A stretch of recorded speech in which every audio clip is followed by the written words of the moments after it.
Oke, assalamualaikum warahmatullahi wabarakatuh. Di sini saya akan mencoba menjelaskan ya dari jurnal yaitu dengan judul Cloud Robotics Using ROS atau Robot Operating System. Jurnal ini saya dapatkan dari akademia ya. Saya akan letakkan linknya di deskripsi. Jurnal ini ditulis oleh beberapa ilmuwan dari National Conference Workshop on Bioinformatics and Computational Biology atau NCBCB pada tahun 2014, yaitu Adel Sakarel, lalu Dorje Buzia, lalu Sunita Ray, nama-nama India ya. Oke, langsung saja kita ke abstrak. Di abstrak dijelaskan, the application of the robotic computing concept to robot is called cloud robotics. Jadi pengaplikasian dari konsep cloud robotik disebut dengan cloud robotik. Pengaplikasian dari sistem komputasi awan yang diimplementasikan di robotika gitu, disebut dengan cloud robotik. It is a concept that utilizes that service of the cloud so that robot can have learning ability. Konsep ini adalah layanan untuk komputasi awan sehingga memungkinkan robot untuk learning lebih tepat dan akurat. Sejak pengaplikasian sense application for robotics have to be developed in our platform. Sejak pengaplikasian robotik punya pembangunan sendiri di platform, majority of the code robotics developed chose ROS for it. Mayoritas pengaplikasian cloud ya, pengaplikasian komputasi awan itu memilih ROS untuk menggunakannya.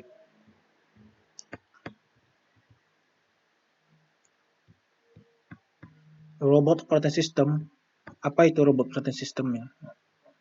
ROS itu adalah sebuah open source middleware that has a collection of inter-programming language headers to allow the sharing of data between independent program.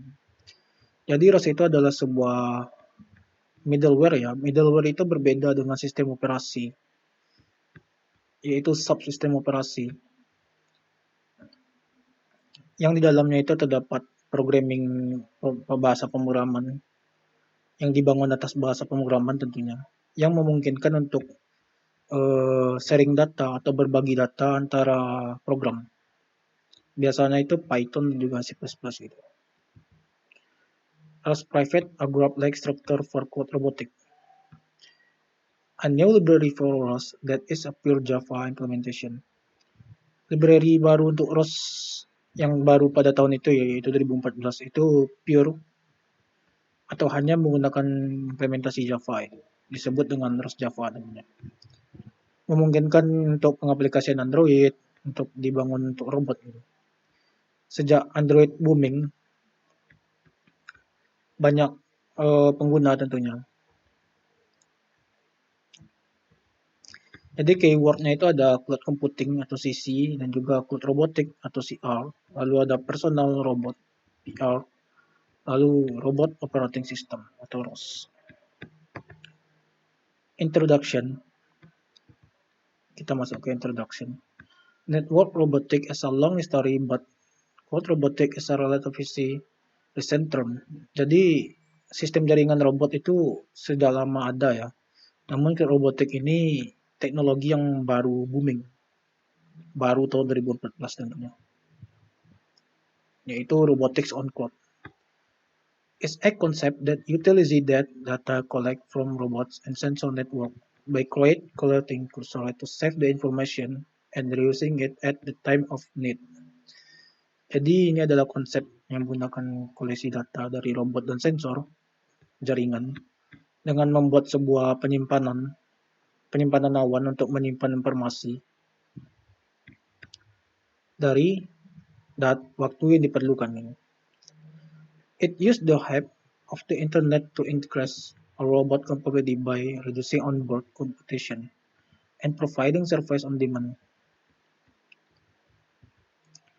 Since robots will be connected to the cloud, they can communicate with each other and exchange useful information among each other. Jadi sejak apabila robot sudah terkoneksi ya antara ke device robot itu sendiri ke komputasi awan penyimpanan cloud, dia bisa berkomunikasi ya satu sama lain gitu. This off-board computing is called cloud computing. Sistem ini secara kerja yang saya sebutkan sebelumnya itu disebut dengan komputasi awan, yaitu cloud computing. Massive parallel computing and real-time sharing of data resources are basic services provided by cloud computing. Jadi massive parallel computing and real-time sharing of data resources.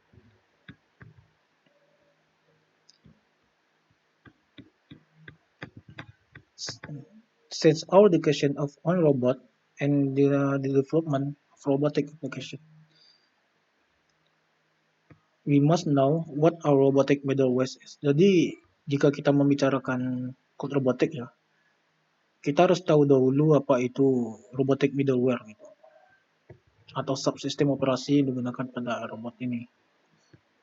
There is an abstraction layer that resides between the operating system and the software application, which is designed to manage the heterogeneity of the hardware, improve software application quality, simplify software design, and reduce development costs. This is known as robotic middleware. Jadi ROS ini bisa dikatakan middleware ya dari konsep code robotik. ROS ini salah satunya. In their definition of robotic middleware, described the objective of ROS as a middleware. Nah, seperti yang saya sebutkan sebelumnya, ROS itu merupakan sebuah middleware yang membuktikan service the operations as a low-level device control, where message passing, yaitu passing pesan.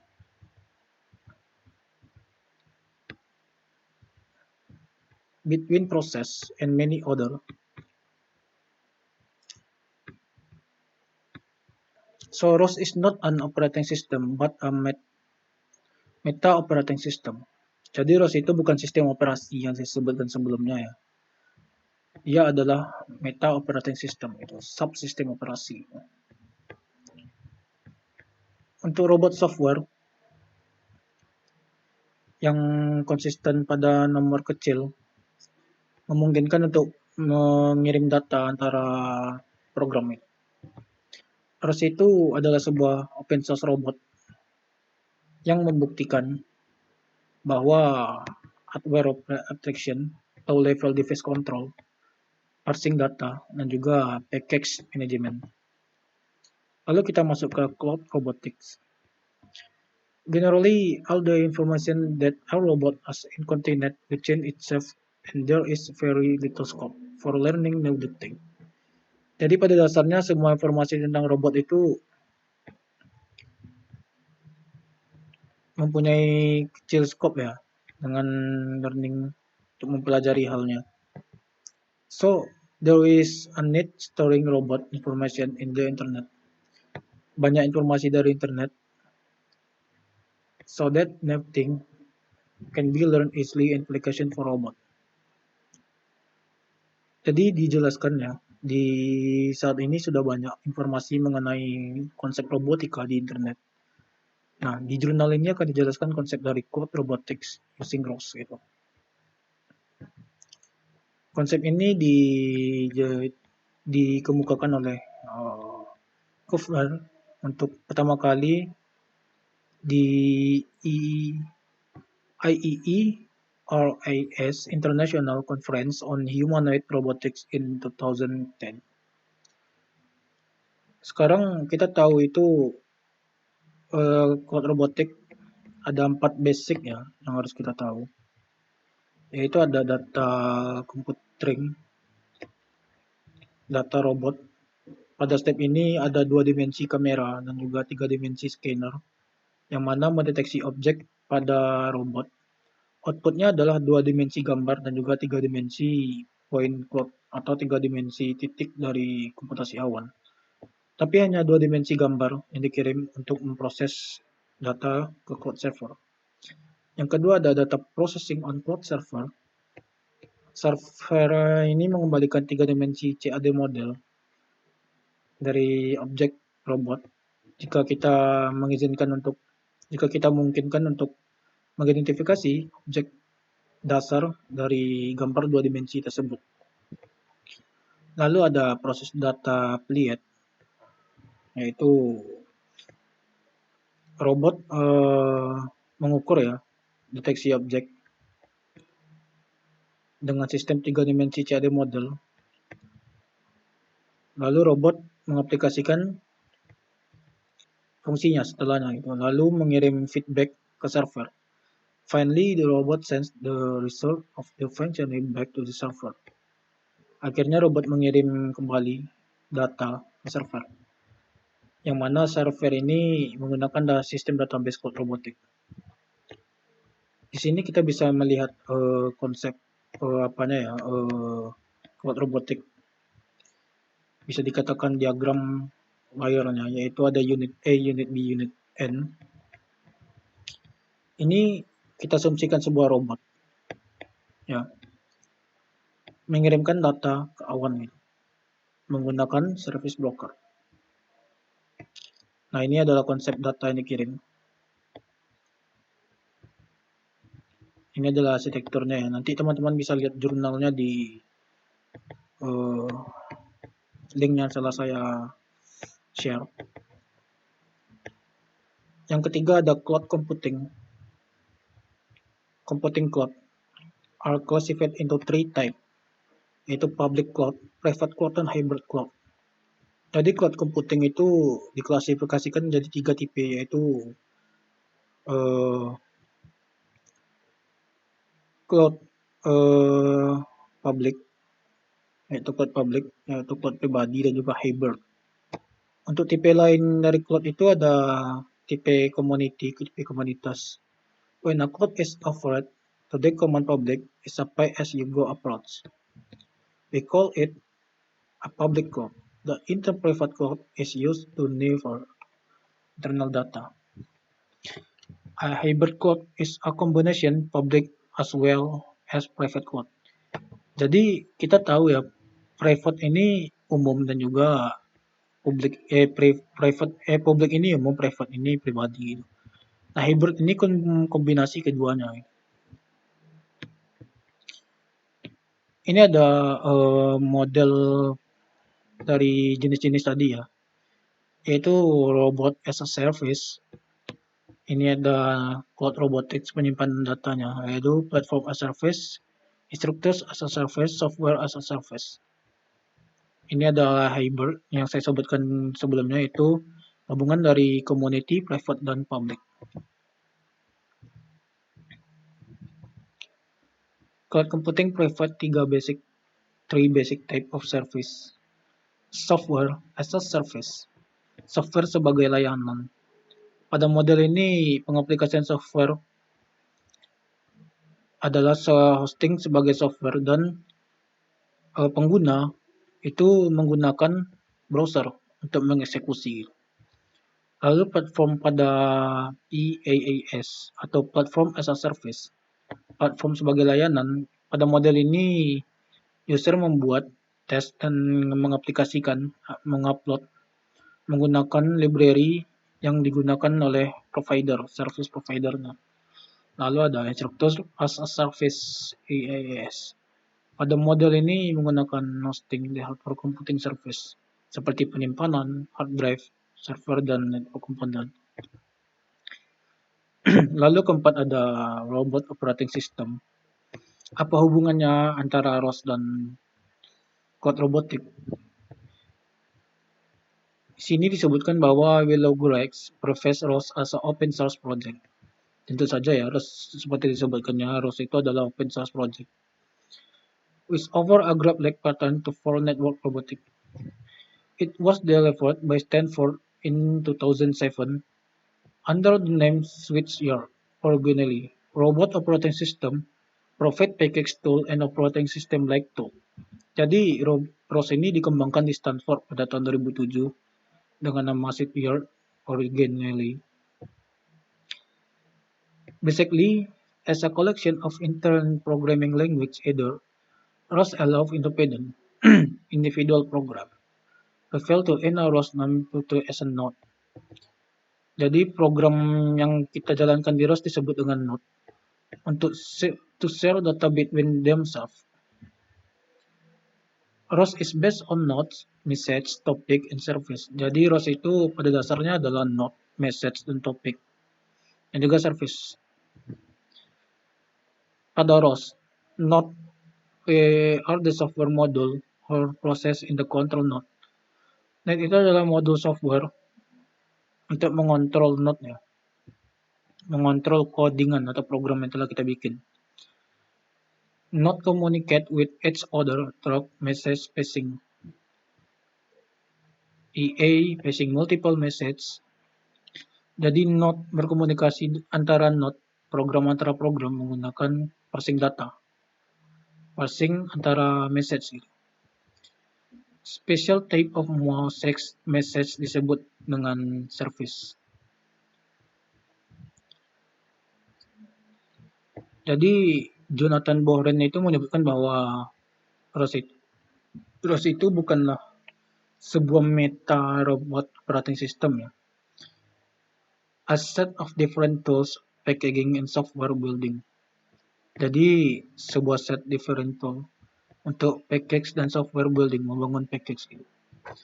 Arsitektur of distributed intermachine communication configuration. Arsitektur untuk distributed intermachine communication configuration.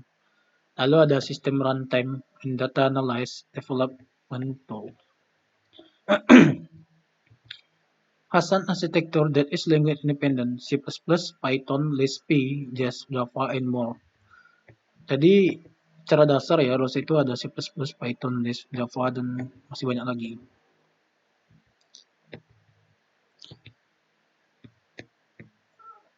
Lalu a platform that is scalable. Jadi platform yang digunakan itu adalah jenis ARM CPU, Xeon Cluster. Dia juga mention that robot is ROS is not. Dia juga menjelaskan bahwa ROS itu bukanlah sebuah sistem operasi yang saya sebutkan sebelumnya. ROS itu adalah pemrograman ya, yang dibuat dengan kode. Lalu lingkungan pemrograman yang terintegrasi dengan IDE. Lalu ia adalah sebuah arsitektur. Namun Jorgen Hess itu menyebutkan bahwa serialization under the board. Jadi ROS itu terhubung di dalam board komputer atau device yang kita gunakan. Central multi-level logging, lalu printable action, service call, central reset time. Kita lanjut ke using ROS in code robotic ya intinya. Jadi ROS can be used to create robot that can be used for our daily purpose, and code robotic would help us augment the information content in test robot. Jadi ROS itu bisa digunakan untuk pengiriman data ya, permintaan data. Dan code robotik ini bisa sebagai wadah penampung data tersebut. So basically we use ROS to develop robotic application, auto maintenance tank. Jadi kita pakai ROS untuk membangun ROS, membangunnya gitu. Ini ada contoh dari gambarnya ya. Dari code robotik yang digunakan untuk ROS. Lalu apa saja ini ada contoh robot humanoid, robot now, disebut NAO, robot now. Jadi focusing on the primary goal of ROS.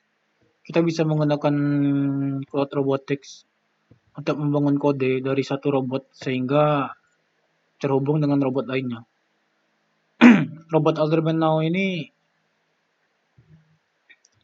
adalah sebuah robot humanoid ya, dengan tinggi 60 cm.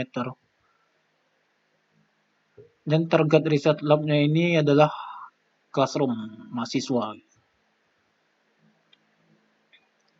The now robot is a small in size, still has a lot of presence.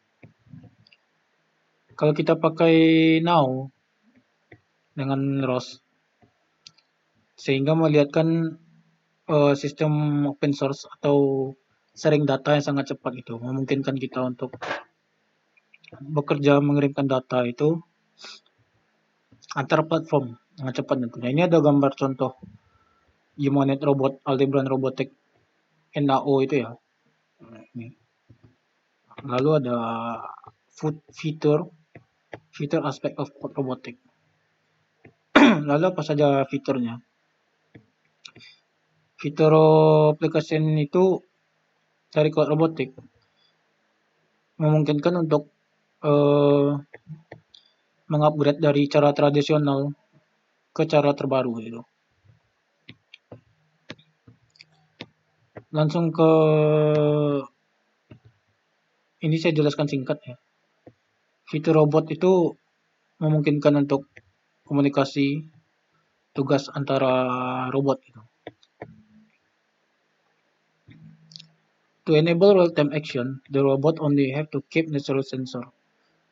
Itu memungkinkan untuk aksi lanjutan, aksi tanpa delay ya, untuk necessarily sensor, aktuator dan juga processing power. Lalu ada fitur selanjutnya itu robot akan punya akses untuk membagikan skill yang dia learning sendiri ya, seperti jarak dan juga apa yang harus dilakukannya terhadap jarak tersebut. Itu disebut dengan learn new skill. Lalu ada fitur robot will have access to large amount of data.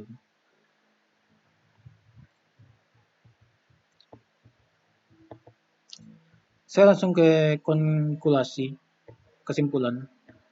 ROS support the philosophy of modular. ROS ini pada dasarnya adalah modul ya, tool-based software development in robot. Dia itu adalah software development dari robot.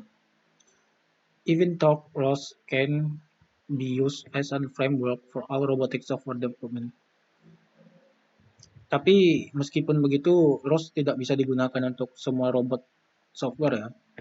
It can be extended its other software system features so that not only aspects such the challenge are met, but every new challenge is considered and solution is found.